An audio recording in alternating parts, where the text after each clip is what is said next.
then a few days passed, and newspapers kept insisting that there was all this evidence that Oswald was the lone assassin, and I believed them. I didn't have any reason not to believe the newspapers and the media in those days.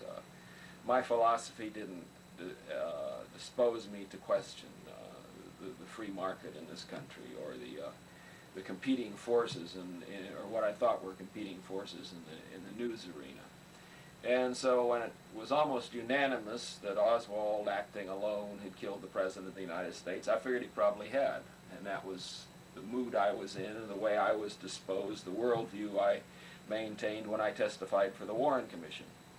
And then about a year later, David Lifton, a Warren Report critic, convinced me that there had in fact been more to it than just Oswald up in his sixth-floor window, and produced quite a bit of evidence from the 26 volumes that convinced me, among other things, that Oswald was on the second floor of the book depository, just as he claimed at the time of the assassination. There are witnesses who saw him there, and so on and so forth. There's a photograph of him standing in the front door of the book depository as Kennedy's car went by that particular point.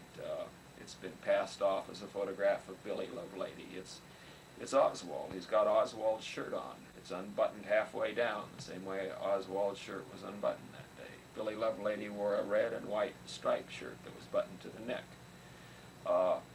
So I became convinced at that point that it was not Oswald acting alone, but I still didn't have any idea, of course, of what had happened. I assumed that probably Lyndon Johnson and some of his friends had been behind it.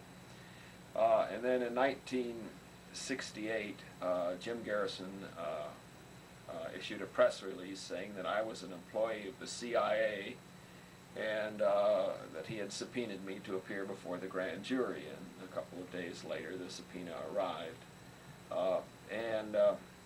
I wound up, I waffled back and forth between fighting extradition and going to, finally at the last minute I decided to go down there and testify. All my friends who were, seemed to me to be somewhat politically savvy, recommended that I go down there and talk to him, and figured that I could convince him that I was innocent, which of course at the time I thought I was, because these weird conversations with Slim and brother-in-law I assumed were not connected to the assassination, that they had just been idle talk.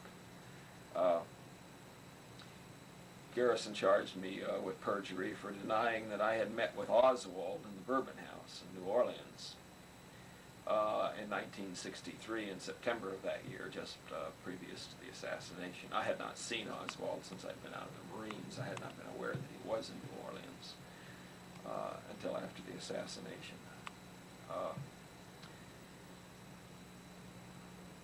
Then the disturbing thing about what the dealings with Garrison were what his assistant district attorneys told me, and that was that there was this enormous chain of coincidences linking me with his suspects.